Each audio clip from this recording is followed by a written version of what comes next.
ahead. You can. Well, hello, everybody. Welcome to MVP Office Hours. We're so glad you're here. It has been, wow, it has been a minute since I saw all of you.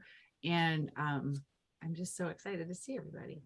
Because I don't even know where I've been. I've been everywhere but here, I feel like. So anyway. Today is August 12th, 2022, in case, Dale isn't sure when he starts the recording and he's like, oh, this is when it's from, August 12th. MVP Office Hours, where everybody's an MVP, everybody helps out, everybody's friend. It's really great. We love it.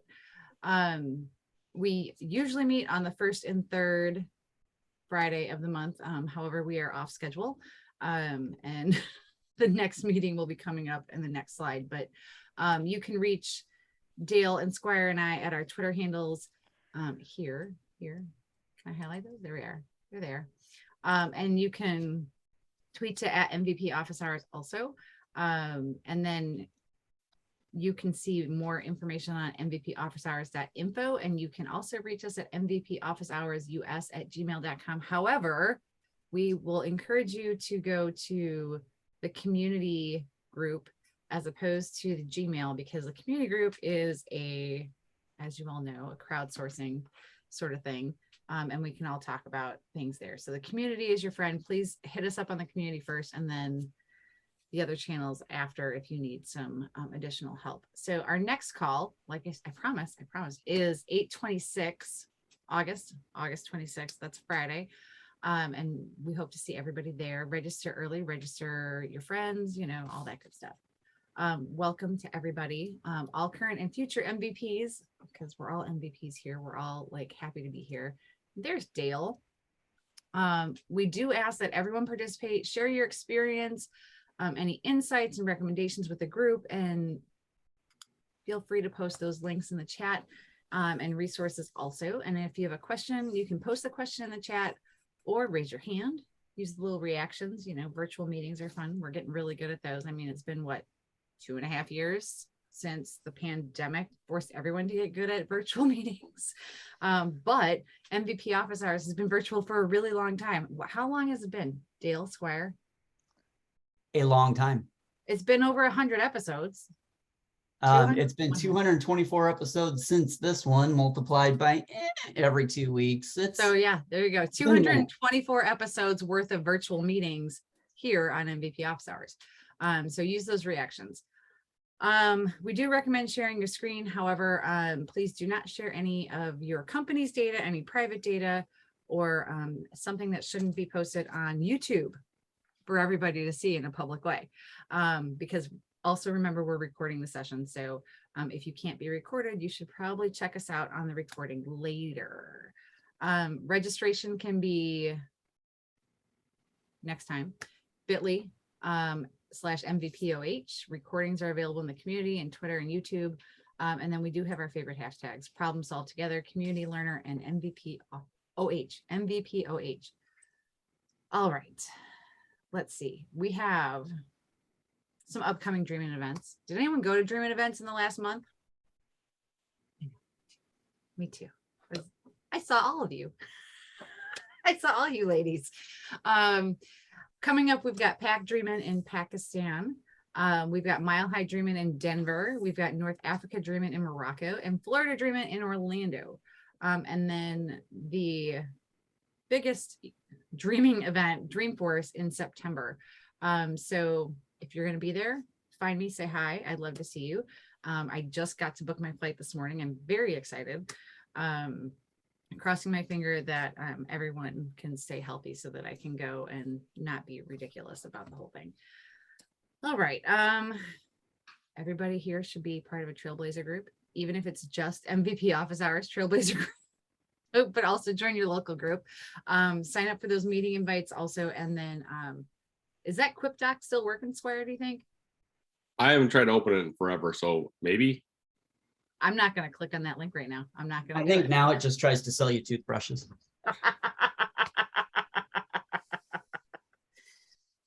All right. Oh, you guys. I've missed you. All right, so do we have anything? Has it been quiet? I didn't see anything in email or post, so if I missed you, I apologize, but the door I think is open for whoever's got something. Everyone's been at all the Dreaming events, too busy to answer questions or ask Hey, can you questions. guys hear me? This is Adriana. Can you hear me? Hey, we can. So last time we were on this call, I was having issues, or I thought I was having issues when I was trying to delete pick list values and I had run reports. I thought I was getting like these numbers telling me how many deleted when I thought there weren't that many. Yeah. So brain fart moment. It was not telling me how many were being deleted. It was telling me the pick list value. So it was like number 276 of the list or number 300 something of the list, not that it had deleted 300 of them. So that was a misread. Well, and Okay. so what was interesting was I went in after the call. I don't remember if I posted it or not, or maybe I just sent it to Join Squire, but I had done the same thing in my dev org, and then I got email notifications that listed out like 8 objects that were also impacted just simply by deleting the one pick list value on one field. And they were objects I'd never even heard of. They were out of the box objects, but I've never even heard of them. Was it a global pick list or was it a? No, it was on the industry field. So an out of the box account field, but it did stuff to lead. It did, God, I'm going to look for, I know I sent it to Join Squire. Let me see if I can find. It was, you put it in the deck, I think, right before we closed up. I just brought it up on my screen. Oh, yeah. Is that right? Yeah.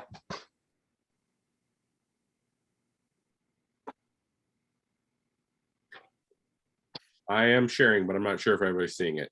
Yep. I see Yeah, it. we're seeing it. Well, Fascinating. Now, again, it's a dev org. So and the dev org itself is like 6-7 years old. But So industry is one of those special things, isn't it? it drives news on the homepage. It's obviously connected to lead. But I couldn't tell you if I ever actually did anything with data.com or if there's data just getting created because data.com was or is a thing. Like I couldn't tell you any of that, but that's what happened in my dev org that has had very little activity on it except to host my community activities. But see where it says the value 2 was deleted? It was the value 2, not that it had deleted X number of them. So it was the second one on the list that you deleted, or because I had like 11 or 12 pages that I was getting rid of. So that's why it was like 240 something, 300 something. And I'm like, where? I thought it was deleting that many that had that industry as that listed, and it's not. It was deleting the value. So that was how far down on the list it was. Okay, well, you just identified something that needs to go back to Salesforce because 2 makes exactly no sense. I do remember I picked the second value in my list. And if you picked the 100th or whatever, then okay, that makes sense. But that is not intuitive at all. That is a problem that Salesforce needs to know about. Yeah, I'm like, when you have that many pages of values, I don't know what number it was. That's why when I first read it, I'm like, how many of these did it delete? Not realizing it says the value, not that it, I thought it had deleted, changed it out on a the bunch of value them. in slot 2, the value in Right. slot 388 or whatever it was. Yeah. Correct. So MVPs Unite, who's the product manager of that? Do we know? The pick list product manager. Or classic email template product owner because it's a terrible merge field to use. I don't know. Let's do Ask Salesforce on Twitter. They usually answer in a half an hour. Benioff. Yep, at Salesforce, or even better, at Benioff. Christy, you got it. Not it, Christy. I'm going to Dreamforce. I don't want to be banned. Come on. That's okay. So which one? Product owner of what am I asking? Because you guys listed 2. So I'm willing to do it. Of pick list fields. And yeah. Okay. I don't Well, know. it- Is it Pickle? Is it Pick? I mean, Sales Cloud? Because that, I mean, it's It is Sales Cloud. I mean, I was doing it in Sales Cloud. right. I mean, it's the account industry field. It doesn't get any more sales cloudy than that. You watch, it's going to be owned by someone who's in like lead propagation or something. Like it's not going to make any sense why that feature is owned by that product owner. No, it's gonna be Cheryl. That's what's gonna happen. That would be the best thing that could happen because you know she'd help us. I do know Isn't she it true? I do know she helps. But yes, that's actually a pretty impactful bug that you just discovered. So I'm sorry that you had to go through the pain and questioning of it, but that will have some positive downstream impacts on others who are wondering what the hell. Yeah. It's funny because I deleted a bunch yesterday. I didn't even think anything of it. I was just like, all right, yeah, I knew they were deleted, but I didn't even read them. So Right. Just delete. I delete, agree. delete. Hi, guys. delete, delete. I never read any message, so I would not notice. I don't read any of the messages that come. Fantastic. I'm sure Salesforce will love that. It could save a lot of time. Just kidding. The product There owner of was- error messages, like, yes. There are ones that Yeah. we're calling a pick list product manager too. Oh, yeah. And Pick list speaking of product manager. Cheryl, Right? speaking of Cheryl, I am presenting with her at Dreamforce. Cool. Nice. Yeah, Very cool. presenting on permission set groups, permission sets rather than using profile for user Okay. management. I like it. Cool. Yeah. Brandon, I think you're up. yeah, I got like maybe an easy one, maybe not. So we have, and I'm going to share my screen. There's nothing that's proprietary, anything. And I don't mind if you see it. So we have this rep scorecard that basically is like how our reps are performing. And I have this chart that says opportunities created over the last 5 weeks.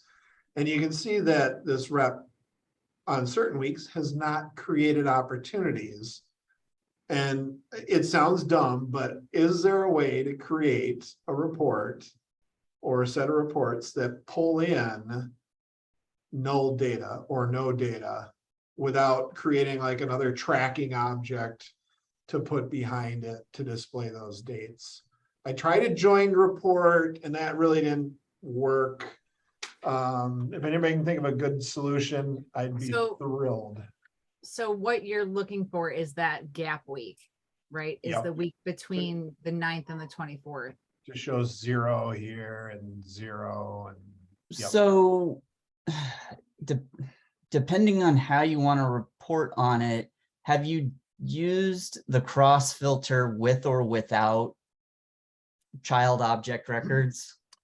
Yeah, and that's a challenge because you have this rep who, you know, might, yeah, I mean, I tried, it wasn't as easy because there's no data for that date to pull in that date. Yeah. So you have to have something Right. else to pull it in. Yeah, that's the challenge with the aggregation is that it only aggregates what exists. It doesn't infer anything in the middle. And I'll give you the other reason that I want to do this is that Gong's got these like charts that they show of like, oh, hey, look at the activity on these dates. And I want to show, because, you know, people like to see charts, and I want to show something like this in our Salesforce to basically keep away people from using another system. Yeah, I think the unfortunate part is probably reporting snapshots would be your easiest way to capture this because you'd run it at a frequency and then one of your axes is the hard coded date increments. Of 0 or whatever, right? Yep. Yeah, and Yep. Yeah, Then you have you're- to manufacture that date basically right now. yeah, Well, the good news is that we're already doing an opportunity snapshot, so I've got the data, so I could write it Mhm. that way. It's just not as much fun, so. All right, that's what I thought, as always with this group, like you guys, you know, if there was something out there, you'd know, so. right. If you had Tableau, you could align it to a calendar data point, and then it would work just fine. So you could Yeah, show and them then lots we'd of have to money give for all of Tableau. our sales reps Tableau licenses and then. I mean, or Yeah. if you had literally any other tool than Salesforce out of the box reporting. Yeah. I'm have feisty Power today. BI? I'm sorry. I'm Go feisty.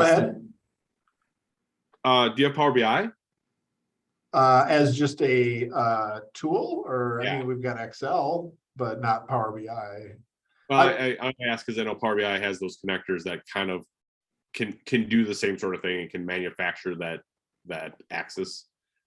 You would be There's able a to free drag and version. dashboard Would over that it. display though in a dashboard in Salesforce?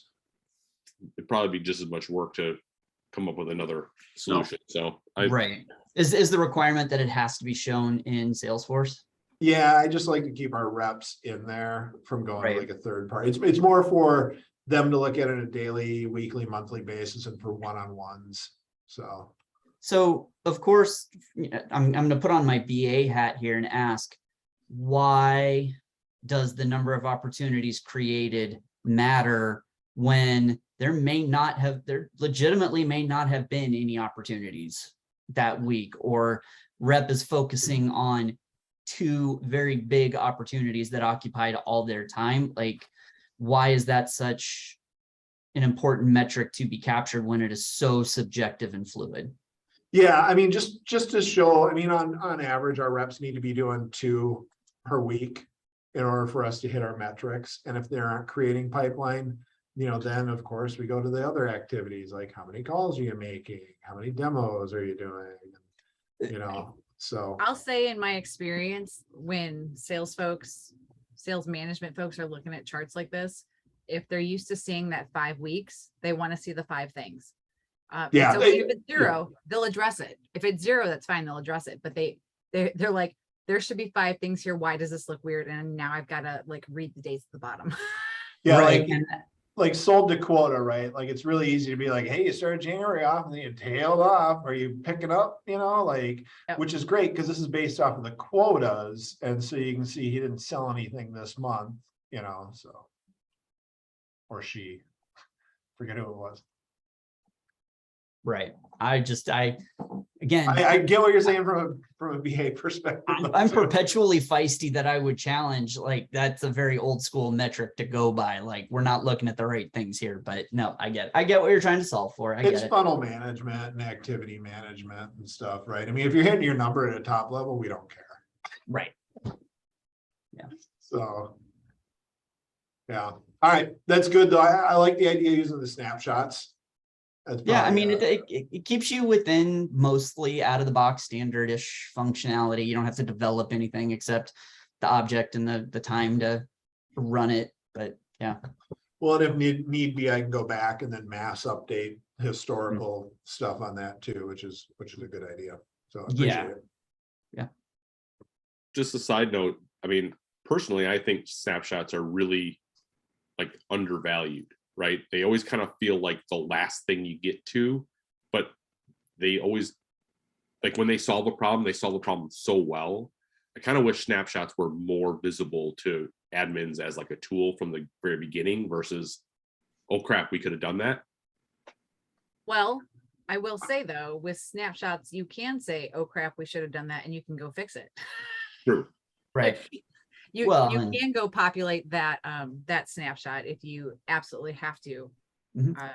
to at least gather it for like say the last like 3 weeks, for example. I wouldn't populate for the last 3 years. I would, but Sure. you could. Right. Well, Unless yeah, you were that- tracking it somewhere else and needed, like, if you knew that 3 years of data of snapshot data was reliable. But yeah, no, I hear what you're saying, Joy.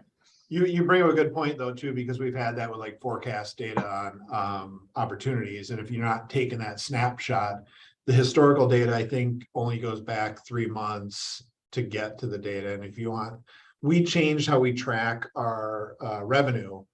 And we had the historical snapshot, so I can say, okay, this is a percentage, it wasn't the pipe. This is a forecast percentage, so I can manipulate it at least because we have that snapshot. But without it, it would have been just like, well, we're starting today. So, Right. As a side note, that rep must be new because basically if you have been in sales, you know how to game the system and go, yeah, I'll just create that one next week because Which, I mean, She's actually been here Sandbagging. 7 The years. sandbagging behavior is But, right. Yes. Wait, no, But I it's mean, funny again, you say that, so. yeah, that is why I will forever rail on and challenge metrics like that. Mhm. Yep. Well, I'm with you, right? I mean, from a RevOps perspective, it's, forecasts are only as good as what comes in. And by the way, I always take a look at our forecast and I go, we're going to bring in X% of whatever the pipeline is, because I just don't trust anybody. So, Right. I mean, it's like, a major league hitter. Well, why did you swing and miss that pitch? Because it was Aroldis Chapman throwing a 104-mile-an-hour fastball. You try and hit it. Yeah. Did you win the game? Yes. Okay, great. I don't care that you missed, strike 2 in the middle of in the bottom of the 5th. money ball. So, Right. whoever said about getting started with snapshots, it's so easy. You just don't know it. Google Right. it. It sounds bad, but it walks you through it, and it's actually not too bad. It's like if you can build an object, you can build a snapshot. Well, It was like- There's more to it than that, but that's like the basis of it all. Yeah. Forget about them. I like them. It's been a number of years since I've had to do it, but I want to say that that's like actually one of the few screens in the setup UI where they actually put the Google blurb in there for you. Just read along. You don't even have to navigate out of setup, I think. I don't know. But yeah, it's super easy, super powerful, and under advertised. Well, and it's also super restricted because I think you get something like 2 report snapshots per org or something. No, I think it's unlimited. It's based on, you get 168 scheduled reports a week. You're just confined by that. Well, It just and you're depends when you confined schedule by reports. the number of records, because it comes from a report that's 2,000 records, I believe. 2,000, yeah. Yeah. Okay, maybe they've changed that because I didn't actually start using them for something I wanted because someone else was using them and it was like, the limit said something stupidly low, like 2. And I'm like, oh, well, I guess we've used R2 then. And if I create another one, it's going to kill yours. So I'll just back off. I'm going to look that back up again. If there isn't another question, I think we should talk to Diane about her snapshot usage. It's relevant, right? I love it. If she wants to speak. Hi, sorry about that. I was on mute. I don't even know where to start. Like, I know all that data is in there. And I guess my recommendation when I posted that someone should do a demo or a session on snapshots was really just, I would love to see how other people are using it. I do have someone on my team that well, she's in sales ops, who is using the data, but I just feel kind of lost about it. I'm good at reporting. I can do reporting really well, but I don't know. I need help around what to do with all that data that's being captured in the snapshots.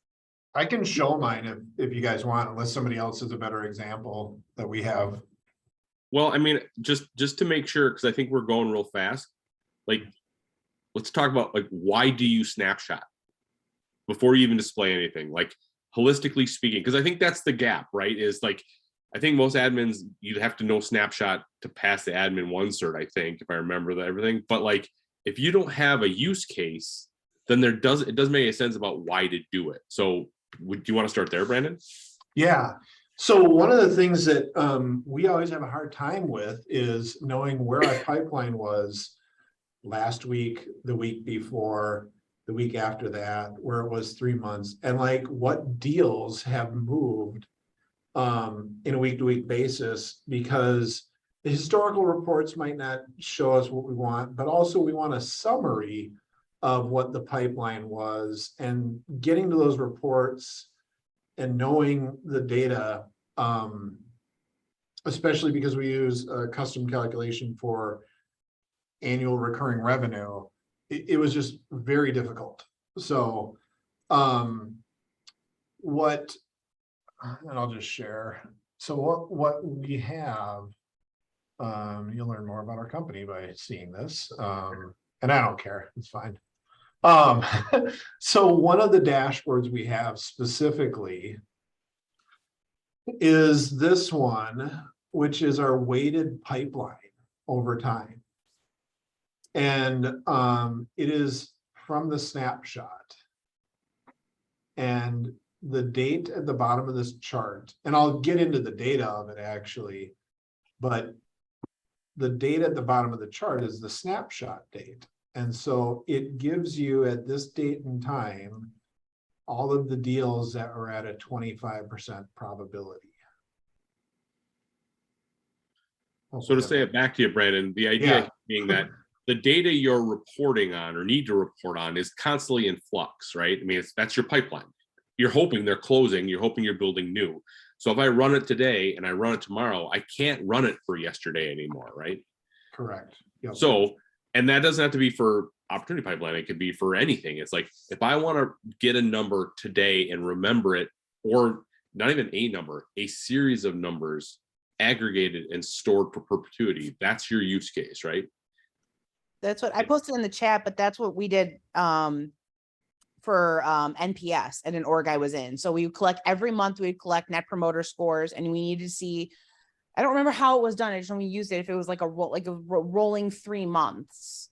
And it's a snapshot. You want to take a picture of that point in time, like put a post here.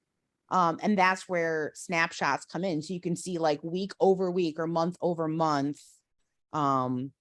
what things are like. So we would just do like a month at the end of the month or on the 1st for the previous month, what were all of the NPS that were entered, and at an account level, I think we have, I don't remember, but then we had a total average. And so you can see that history, if was our score going up or down over time.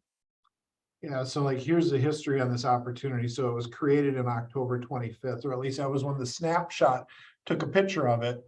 And you can see the stages. It didn't move for 2 weeks, and then it moved to problem definition pretty quick. And then it stayed here for a while. So you could say, how many weeks did this stay in whatever stage? Because we have that here, and then we have the other information. And you can kind of see how it ebbed and flowed. And then we added MRR as a calculation category. So this is where I can go back and put zeros into the historical data. And what's really cool is that, like, basically each one of these is just a custom, right? It's a record within a custom object called opportunity snapshot. And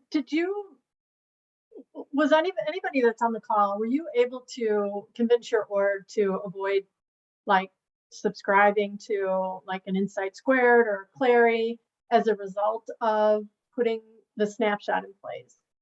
Yeah, so we had, we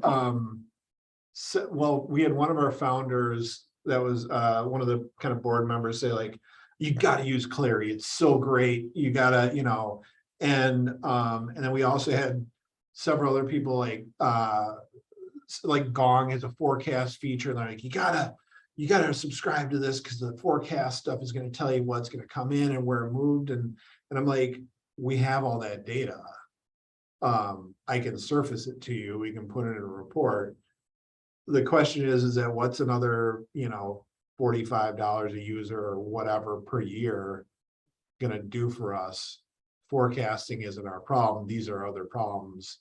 And showing some quick charts and stuff based off of this data, especially like, well, and drilling in help to kind of dissuade those conversations. Plus the price of those platforms too. Yeah, it's expensive. I used one in my previous org and it was nice kind of because really they did all the work, right? So using snapshots, I guess I have to do the work. But I want to do the work because I'd like to learn it. It's a, So this is the snapshot itself. So all you do is you come into here, you create a new snapshot, you say what the source report is that you're pulling from, and then you just simply map the fields from your source report to the object, right? In this case, the opportunity snapshot object for the reporting. Yeah. One of the things I would recommend is as you pick these fields, just be thoughtful about how you do it, right? If it's a pick list, it's going to be a text field. the good news is that nobody's gonna come in here in theory and edit your data. Right. So a pick list to a text field doesn't matter in theory. But and it does allow you then, if you change your stages, you could go back and update your historical to then be retroactive, if you will, to your snapshot stuff. And then you can see here, here's the snapshots over time. We run ours weekly on a Sunday night. And then this is where we hit that fail point that I didn't know about, because the rules for the report, and this is critical, right? When you run your source report, make sure that you don't get over the 2,000 limit on here as far as your records, because that will throw you way off. And Yeah. And kind of also with that, if you do get over your 2,000, and Michelle, I saw your comment about needing to decipher the limits on reports and everything. This is where I'm having a Sinbad moment. You know, Sinbad was a genie. I swear when I was an admin, I was running like 6 or 7 in consecutive hours on a Thursday night, and maybe I wasn't, but I think I had that 2,000 limit. And so I thought I was able to like break it up into more filtered source reports so that my data set got less than 2,000. So then I could still then capture the data that I needed to report on the snapshots. But that was many, many years ago, and I'm sure I'm misremembering. One important thing that I will call out about reporting snapshots, you cannot trigger automation off of them. I thought I was going to get super fancy and run process builders and flows off of them. Won't let you. I did just run across a hack article from Kicksaw that basically said you can do it with scheduled flows instead. So you generate records and plop them in there with a flow. Yep. If you do automation on a reporting snapshot object, you can't do anything on create or insert, but scheduled flow seems to be the workaround suggested. That's a good, I was wondering that, because I was thinking about, since it create, in our instance, we're creating the snapshot on the actual opportunity itself. And I was wondering if you could do a, you know, last modified and then change the date on the opportunity and then trigger something from there. So interesting. Many years ago at maybe a Midwest Streaming, I'm not even sure anymore. I was sitting in a reporting session, and I can't remember who the presenter was, but they asked the question, how many of you have a user who asks you to send them something weekly? Like everybody raises their hand up, right? And like, how did you do that? Oh, we scheduled it. Oh, we did this. And I said, and whoever it was like, did you ask them why they want it every week? And so I can remember thinking in my head, like, well, clearly they're looking at some number or something. So it turned into a conversation that the two things, like, one, having that criteria-based send, where like, well, if you're looking for an exception, we can send you an exception report. But if you're getting that report because you're then doing something with those numbers, we should be doing a snapshot instead. And like, that's how you can back into a reason to implement and start leveraging that data, is if you know that someone is saying, I just need this data month or weekly or monthly or whatever, ask that third why and you'll get there, I bet. Oh, that's a great suggestion. Because I do have that, where a number of people have asked me to set up, you know, subscribing to a report, and that's. Yeah, and if you can make them try to tell you, why do you care about that number? It's already in Salesforce. So why do you care about it in your email box? Is it because it's over $1 million, or because you're logging it in an Excel file, or, oh, well, finance needs it. Well, then let me populate a record and send you the finance report every year for 52 weeks versus you do that step. Now I'm your hero, right? Yeah. Well, my favorite was always, well, it just takes too long to log into Salesforce. Can't you just tell me? Can't wait to put some Easter eggs in there that get you some trouble. Yeah. Well, you are snarky. Did you have any coffee today? Let's see. I had coffee before I left the house to meet up with an old friend for coffee, to then wash down my lunch with a Coke Zero. All right, you're Bye. set then. Maybe too much caffeine. Not possible. Next question.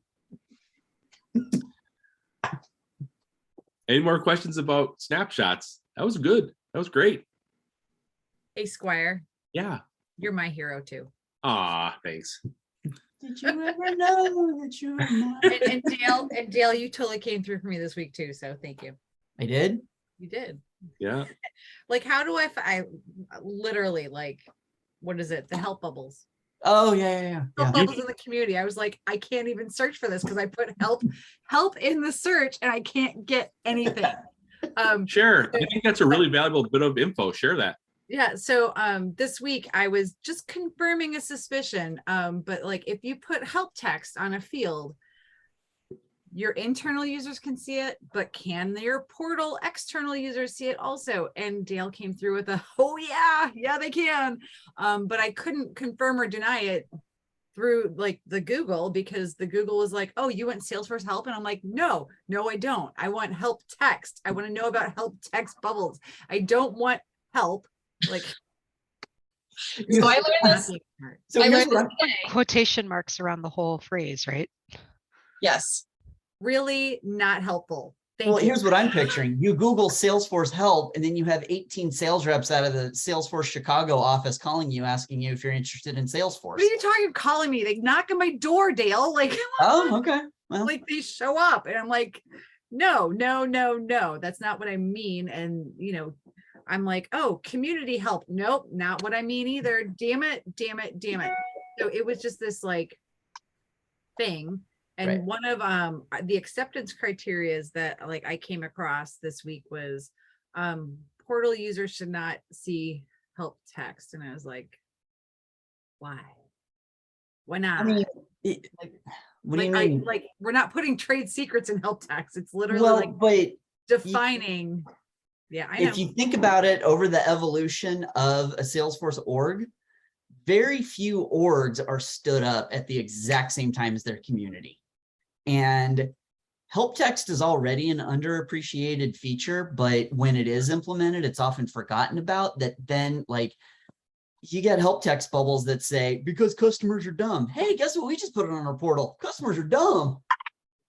Like that's the kind of things that happen that, yeah, because Salesforce probably did notate it somewhere at the very bottom of fine print of documentation that it's one-to-one with the field, and it will show to whoever can see the field.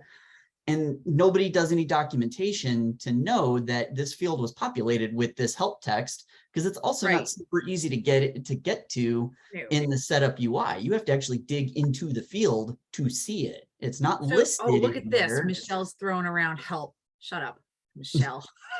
throwing around help links. You're hysterical. Like there Squire. was so much. I was like, I just can't. Squire wins. Nope, Squire wins. Squire That's it. wins. Just end the meeting now. Squire Yeah. wins. Drop the mic. It's all good. Oh my God. Oh, yes.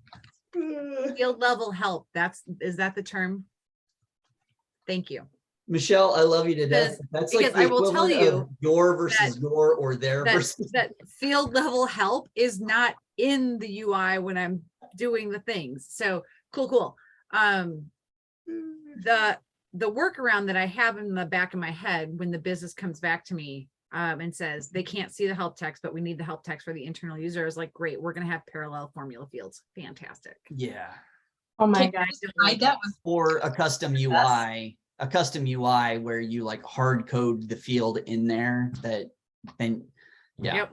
One or the other. And job security. It's all good. Mhm. It's all good. But I mean, I'm like working through the business saying, nope, they can't see it, but we still need this. And I'm like, okay, so we'll get it for you. Sure. But if you want the documentation, that's it. And yeah, I had to search through about 3 pages before I actually got to the one that gave me any useful information. So I get it. And I put help text in quotes in my Google search, and it still took me 3 or 4 pages to get there. Mhm. But It was just one of those things where it was like, so this was a get this done in less than 30 minutes and push to QA ASAP situation. Yeah, There's I agree with Michelle. there's that. But I was able to deliver it with that, and just being able to put in the caveat with portal users are going to see it. So But we can Michelle, do you this. forgot a word in front of no. No, there is no, it's a complete sentence. No is a complete sentence. No, it's not complete enough. No period. No exclamation. Not no. Anyway, fun times. So I thank you, Dale. I thank you, Squire. You guys always come through for me like at the randomest like moments. While Dale Googles how many U's are in the F word. There you go. 2.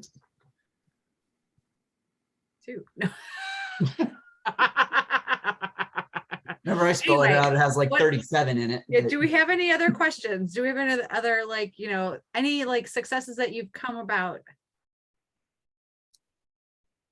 this week, this month? What's today? I found a worker. Well, it was not really a workaround. I think it's the way to do it until I found a stopgap until winter comes out, when in operator becomes a thing in Flow.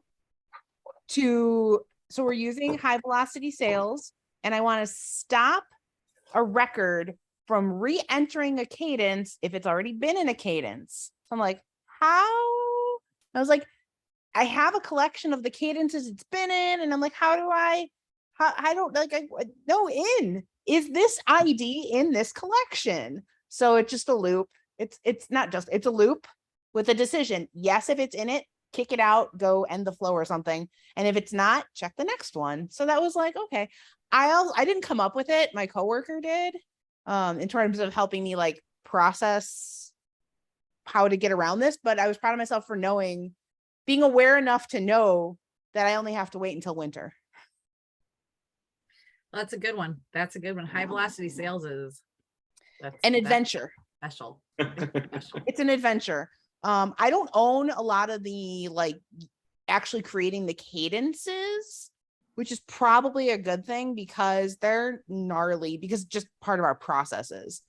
They speaking of limits, they found some of them. You can only have however many steps. Like, okay, break it out into several cadences.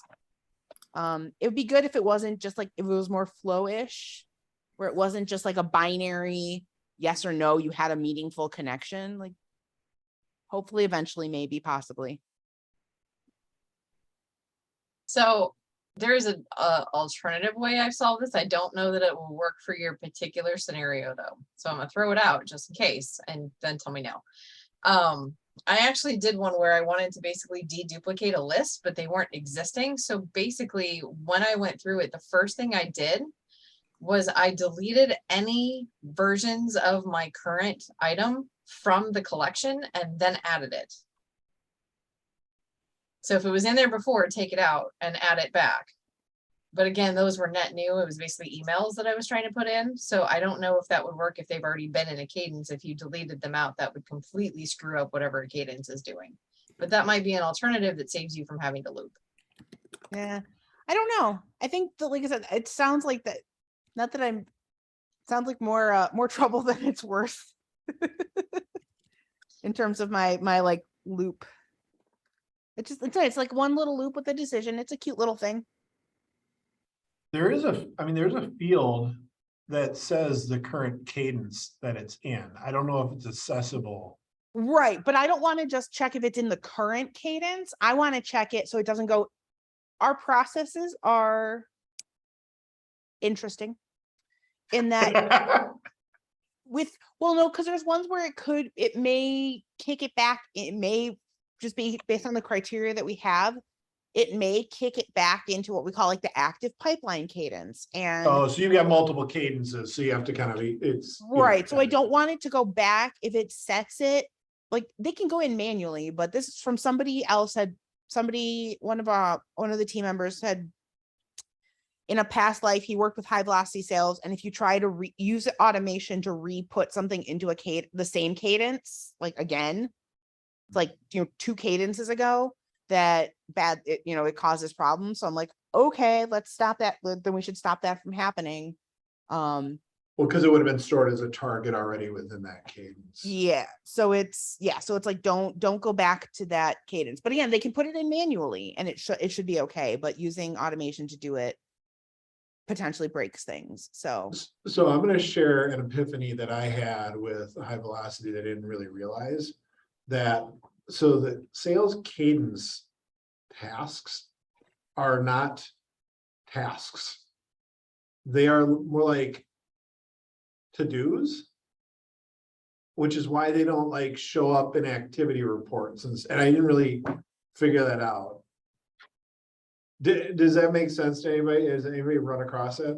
Everything you just said makes no sense to me. So give me more. Not that you're wrong. I just don't understand what you're saying. I'm gonna Yeah. go on mute because I have thoughts. I'm just gonna. No, it I literally, have lots of thoughts about this also, but it literally blew my mind when I was digging into this, because I'm like, so going back to, you saw the metrics, right? They're like, well, how many dials did somebody make this week? And people are like, I sent an email and the cadence isn't showing up in the report. And I'm like, well, why is that? And so I like wrote a bunch of formulas to take a cadence and then write, like I was trying all sorts of things to track the cadences. And as I was going through the steps, I started to realize, like, make an outbound call. When you hit dial on it, it closes that cadence and basically opens up the cadence to make a call or whatever, and expects you to log the call. And so I started to realize that the cadence is a reminder to take an action. And so if you say send email, it opens up an email task that you send, and that's the real thing that happens. The cadence doesn't matter in that way. I'm probably not explaining it very well. No, I mean, it's almost like path on steroids, but it's like turning it into actions. Is that what you're saying? Yes, and which totally made sense now when I look at the activity feed, and you have the ability to exclude cadences, cadence actions or whatever they're called, from the feed, because in theory they're redundant, right? They don't technically belong there. Sure. But just again, like I was like, what? And like I've used this thing for like 4 years. And I was like, So hopefully that helps. I don't know. Dale can go. Dale's like trying to hold his mouth back.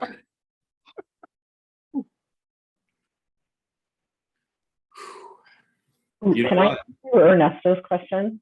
I was just going to say, Ernesto has a question, so maybe we can That's a steer fun away one. from Dale's rage for a second. So, so this is probably the most basic question, but I've been working on Salesforce for a while. I've been always got already started orgs. And now I'm creating a brand new, where I have a lot of decision making on it. And the one of the things that just popped in my mind, it's I always had this dilemma of who is the owner of the account. What I mean by this, it's one company that we got Salesforce from uses the company name, so it's one owner for all of the accounts, no matter who creates it. The other one is kind of the same thing, but they had a whole bunch of custom objects. They do sales teams, and they do account teams, and they do allocations and all that kind of stuff. So I'm trying to simplify all of this. From your experience, is it good to have one owner for the account, which is basically a made up user, or each owner is the whoever creates the account? Opinions on this, I'd love to share. Yes, so that's what I'm looking for, because yeah, I can decide any, but And better you than me, Melissa. Probably. You might not like mine. I'm listening. Okay, I'm working, I have a full-time position with Ferguson Enterprises, and with them, they have what they call a house account, where everything comes in as a lead, as chat lead, as, whatever. New clients from our website sales, all of that comes in as house accounts. Now, if it's a business coordinators will then work with them, and they will own the account, or managed accounts will. So there's different units that will own those accounts, and those are then owned by people. And so house accounts kind of the main account. The other, oh, and like the normal like showroom people, the normal sales managers, all of those people do not own accounts. They can work with the house accounts, but they don't actually own them, I don't believe. So only the business accounts and managed accounts people do. But then with the other group that I work with, that I do some freelance work, admin work, they have what they call general pool, which is the same type of thing.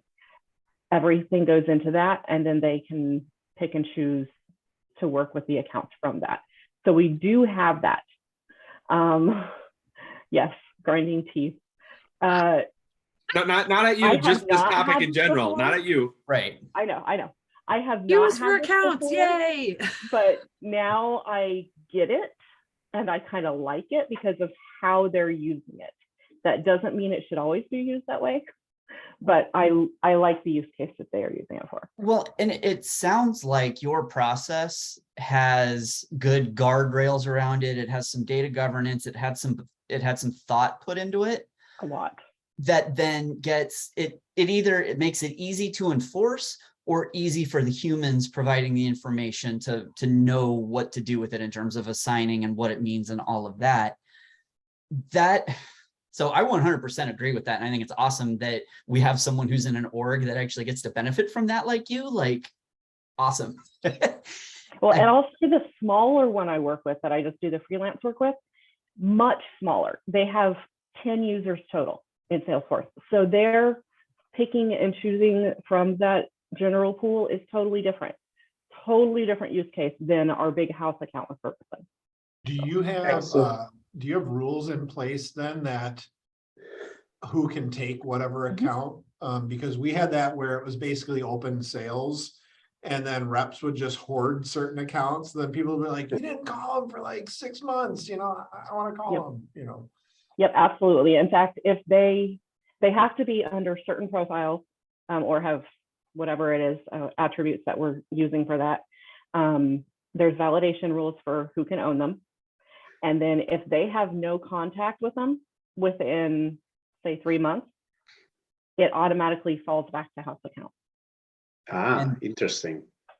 And that's where that's a great example of where, again, the blue Kool-Aid.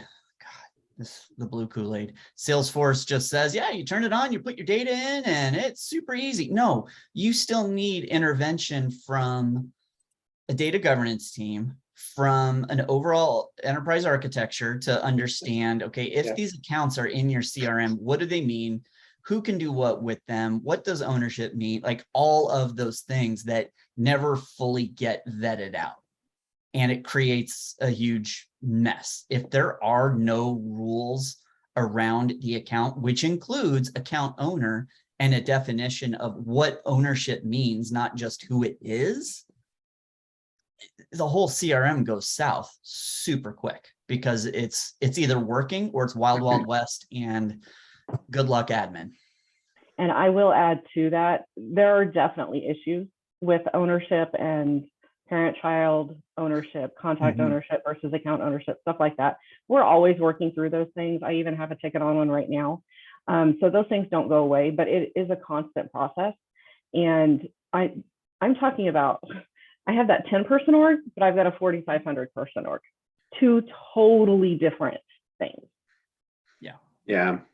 Okay. So basically right now I'm leaning more towards like the user owns the account, whoever created it, because what I run into a lot is one, there is some opportunity that will be shared, so they will need to ask the owner of the opportunity for access.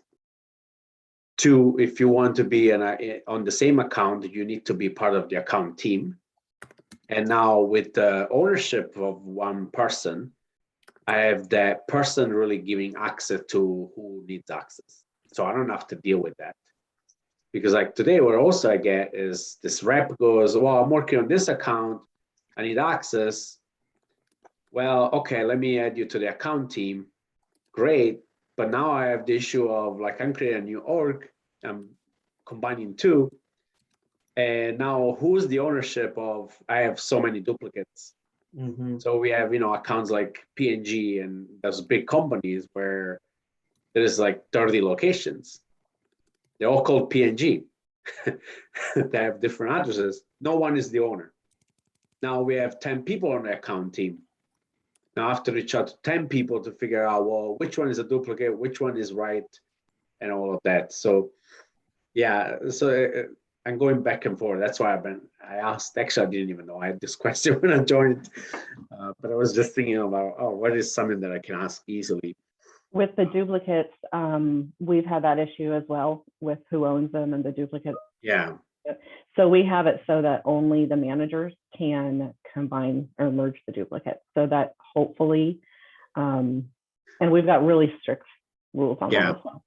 I think moving forward, I have that handled because now there's account owners, and then we will have, yes, we will put more of those kind of things on the manager.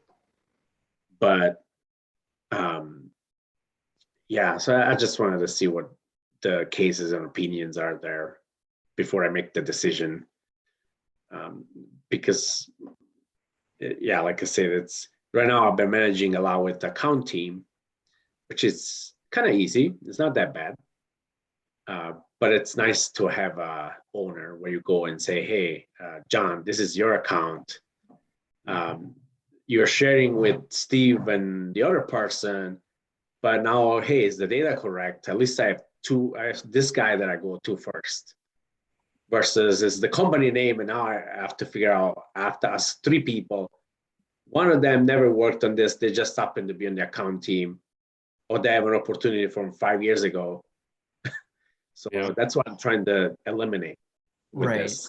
And then apply territory management to it, and then you won't be able to tell who's got it. So yeah.